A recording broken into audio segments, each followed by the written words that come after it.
जय सनातन, जय भारत। कुछ दिनों के विराम के पश्चात एक बार फिर आपके समक्ष उपस्थित हुआ हूँ। अभी पीछे करीब 4 दिन पहले एक घटना इस देश के अंदर हुई। गोरखनाथ मंदिर के सामने एक मुर्तजा नाम के मुस्लिम युवक ने एक धारदार हथियार के माध्यम से हमारे कुछ पुलिस वालों को घायल कर दिया। हालांकि उसका इरादा तो उन्हें मार देने का था, उनसे हथियार छीनने का था, लेकिन पुलिस वालों ने अपनी जान बचाई और अपनी जान बचाने के साथ साथ उसको भी सुरक्षित पकड़ा। हालांकि मैं थोड़ा सा इस बात से नाराज़ हूँ, आहत हूँ कि उसको ज़िंदा पकड़ने की कोशिश की गई और उसमें पुलिस वाले सफल हुए। होना ये चाहिए था कि जिस धारदार हथियार से उसने पुलिस वालों पर अटैक किया था, उसी धारदार हथियार से उसकी गर्दन वहाँ पर काट दी जाती, या जिन 1-2 पुलिस वालों पर हथियार थे, राइफ़ल्स थीं, और जो भी अपने वर्तमान में हथियार पुलिस वालों को दिए जाते हैं वो इसीलिए दिए जाते हैं कि अगर इस तरह की मानसिकता का कोई व्यक्ति या कोई और किसी तरह का क्रिमिनल पुलिस वालों पर अटैक करता है तो वो उस हथियार का प्रयोग कर सकें। वो केवल खाली लटकाने के लिए, दिखाने के लिए शोपीस नहीं होते हैं। तो वहाँ पर पुलिस को अपना जो सशस्त्र बल का एक प्रयोग होता है वो करना चाहिए था। ऐसी जगह पे लाठी डंडों से जंग जो है वो नहीं लड़ी जाती है। तो मैं तो आगे से अगर निवेदन करता हूँ अपने सुरक्षा कर्मियों से कि अगर इस तरह की कोई बात होती है तो निश्चित रूप से उन्हें उन हथियारों का प्रयोग करना चाहिए। अब मैं ये बात क्यों कह रहा हूँ कि अगर इस शख्स का उसी दिन निपटारा कर दिया जाता तो ये एक नज़ीर होता बाकी लोगों के लिए जिनके जहन पर, जिनके दिमाग पर जिहाद का भूत सवार रहता है, जो अल्लाह की एक का निज़ाम पूरी दुनिया में स्थापित करना चाहते हैं उन लोगों के लिए।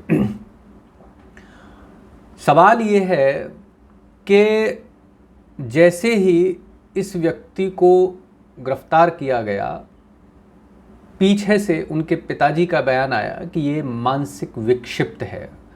वो कोई डॉक्टरी वॉक्टरी का अपना पेशा करते हैं, कोई नर्सिंग होम वगैरह चलाते हैं। अगर ऐसे लोगों जो लोग इस तरह का काम करते हैं उनके बच्चे भी मानसिक रूप से विक्षिप्त हैं तो बाकी मुसलमानों की स्थिति क्या होगी। खैर, मैं इस बात से इत्तेफाक रखता हूँ कि उन्होंने जो कहा है वो ठीक कहा है, क्योंकि ये अकेला मुर्तजा मानसिक रूप से विक्षिप्त नहीं है। पूरी दुनिया में ऐसे नौजवानों की संख्या करोड़ों में है जो मानसिक रूप से विक्षिप्त हैं और जिनके जहन पर, जिनके दिमाग पर एक भूत सवार है कि साहब हम अल्लाह की राह में जान देंगे तो बेहतर हूरें मिलेंगी, और बहुत सारा चीज़ें हैं, पता नहीं क्या क्या। अगर आप कुरान पढ़ेंगे तो उसमें ये सारी चीज़ों का जिक्र है बाकायदा, बहुत तफसील के साथ में वहाँ पर ये सारी चीज़ें मिल जाएंगी। और बाकी मतलब इस्लाम से जुड़ी हुई किताबों को पढ़ने की ज़रूरत नहीं है, केवल आप कुरान पढ़ लीजिए और उस कुरान में ये सारा जो मिर्च मसाला है वो आपको मिल जाता है। तो ये जितने भी नौजवान हैं वहीं से गाइडेड होते हैं, वहीं से इस्लाह मतलब इनको मिलती है कि साहब ये दुनिया जो है वो एक अल्लाह की बनाई हुई है और उसका जो पैगाम है रसूल के द्वारा पूरी दुनिया को दिया गया है, और उस पैगाम को जो लोग फॉलो करेंगे, जो मानेंगे और उसकी मतलब उसको फॉलो करते हुए जो अल्लाह की राह में कत्ल करेंगे, जिहाद करेंगे, उनको जन्नत मिलेगी, जन्नत में हूरें मिलेंगी। वहाँ पर दुनिया में जो ऐशो आराम के सामान नहीं हो सकते हैं, जिनकी हम कल्पना नहीं कर सकते हैं, वो सारी चीज़ें उनको मिलेंगी। अब सवाल ये है कि एक मानसिक विक्षिप्त इंसान जो मुंबई से चलकर गोरखपुर आता है, पूरा प्लान करता है, एक लैपटॉप के माध्यम से सारी चीज़ें मैनेज करता है, वीडियो देखता है, उसके बाद वो अपने आप को मेंटली तैयार करता है कि साहब मुझे, मेरा मकसद क्या है ज़िंदगी का, उसके लिए तैयार करता है। अब इस मानसिक विक्षिप्त इंसान के लिए, हालांकि ये कोई नई बात नहीं है, पूरे सोशल मीडिया पे चल रही है कि इस मानसिक विक्षिप्त इंसान को अटैक करने के लिए कोई मस्जिद नहीं मिलती, कोई मुसलमान नहीं मिलता, या कोई और इस तरह का कोई जहाँ कहीं जमात हो कि इस तरह की चीज़ें नहीं मिलती, उसको मिलता है मंदिर। मंदिर पर वो व्यक्ति अटैक करता है। तो ये मतलब एक अजीब तरह की मानसिक विक्षिप्तता है कि इस तरह के जितने भी मानसिक विक्षिप्त लोग होते हैं वो या तो हिंदुओं पर अटैक करते हैं, ईसाइयों पर अटैक करते हैं, यहूदियों पर अटैक करते हैं। अब चूंकि ये हिंदू बहुल देश है तो यहाँ पर टारगेट पर हिंदू, मंदिर, ये वो सारी चीज़ें होती हैं। उनको पता है कि हम कहीं भी भीड़ भाड़ वाले इलाके में अगर अटैक करेंगे, वहाँ 10 लोग अगर मरते हैं तो उसमें से 8 लोग मरने वाले कम से कम हिंदू होंगे। तो इस तरह की मानसिकता के साथ में ये लोग काम करते हैं और बाद में एक छोटा सा जुमला कहीं परिवार के लोगों के द्वारा या और समाज के लोगों के द्वारा छोड़ दिया जाता है कि सब, और वो एक बड़ी प्लान तरीके से, बड़े सिस्टमेटिक तरीके से होता है कि ये जो व्यक्ति था वो मानसिक रूप से विक्षिप्त था। और वो लोग जिन्होंने कभी ज़िंदगी में इस आदमी से बात नहीं की होगी, कोई वास्ता, कोई राब्ता किसी तरह का नहीं रहा होगा, वो भी उसमें एक थोड़ा सा पुट लगा देते हैं कि हाँ साहब वो था, तो उसकी गतिविधियां जो थी वो सामान्य नहीं थी, वो मानसिक रूप से विक्षिप्त था।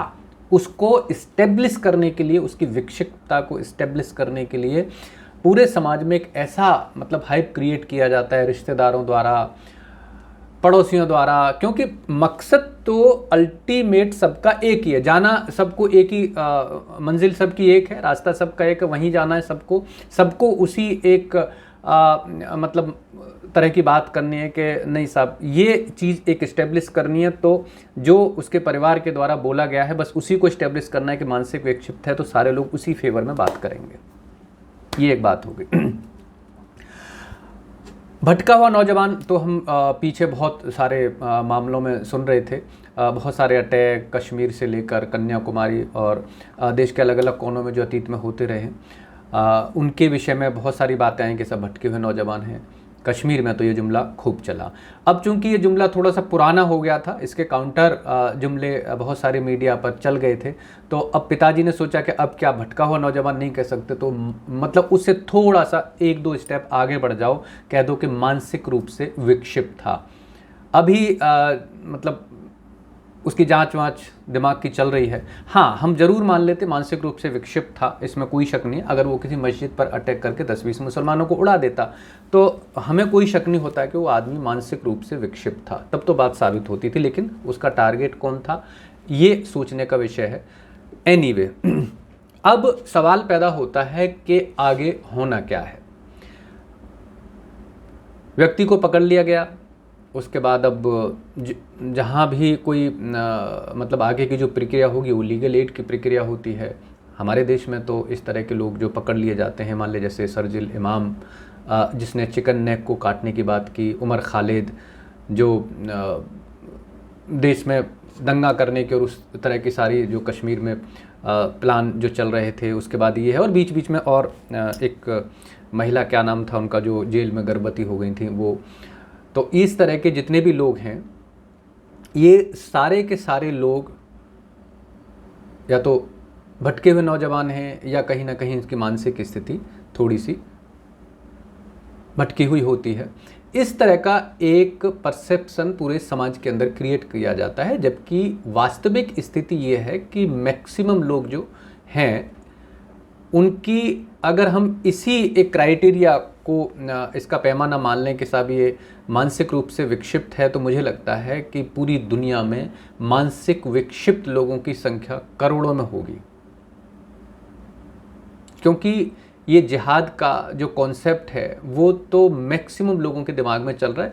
बस ये है कि कहीं उनका बस नहीं चल रहा है, कहीं पे चल जाता है। जहाँ पे चल जाता है वहाँ पे सीरिया होता है, इराक होता है, या और इस तरह के जितने भी मुल्क हैं जहाँ पर वो कर सकते हैं। अभी लेटेस्ट अफ़गान का उदाहरण है। इस मामले को तो 7-8 महीने बाद मुश्किल हुए हैं। वहाँ किस तरह से एक लोकतांत्रिक सत्ता को उखाड़ फेंका गया और एक मतलब इस्लामिक सत्ता नाजिल कर दी गई, और उस सत्ता के अंदर किस किस तरीके से लोग अपनी जान बचाकर गए हैं, इधर उधर पूरी दुनिया में शरण ली है, वो किसी से दबा छुपा ढका हुआ नहीं है।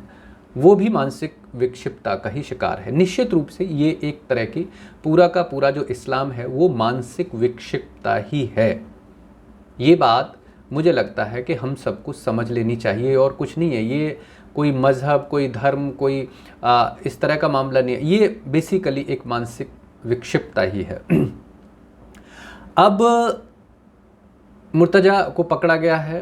अब पूरा का पूरा जो इस्लामिक मतलब जितने भी उससे जुड़े हुए लोग हैं, चाहे वो मुल्ला मौलवी हों या और समाज के लोग हों, वो अब इस बात को साबित करने पे लगेंगे कि मुर्तजा जो है वो मानसिक विक्षिप्त है। ये एक बड़ा मुद्दा है और लीगल एड उसको दी जाएगी, डॉक्टरों के द्वारा ये साबित करने की कोशिश की जाएगी। कुछ नेता इस मामले में साथ खड़े हो जाएंगे कि नहीं साहब, एक मानसिक विक्षिप्त व्यक्ति के साथ में उसका इलाज करवाने के बजाय उसको सज़ा दी जा रही है। इस तरह के माहौल देश में क्रिएट किया जाएगा और साल 2 साल 2-3 साल उसको बिरयानी खिलाई जाएगी। उसके बाद हो सकता है कि अगर वो मानसिक विक्षिप्त साबित हो जाए तो फिर उसको ट्रीटमेंट वगैरह देने के बाद में उसको समाज के अंदर फिर छोड़ दिया जाएगा, ताकि वो और बाकी जो लोग हैं उनके अंदर भी ये छूत की बीमारी को फैलाए, मानसिक विक्षिप्तता और ज़्यादा फैलाए और बाकी लोगों में भी ये बीमारी बढ़े। उसके लिए उसे समाज में फिर से छोड़ दिया जाएगा और इस तरह के बहुत से उदाहरण हैं।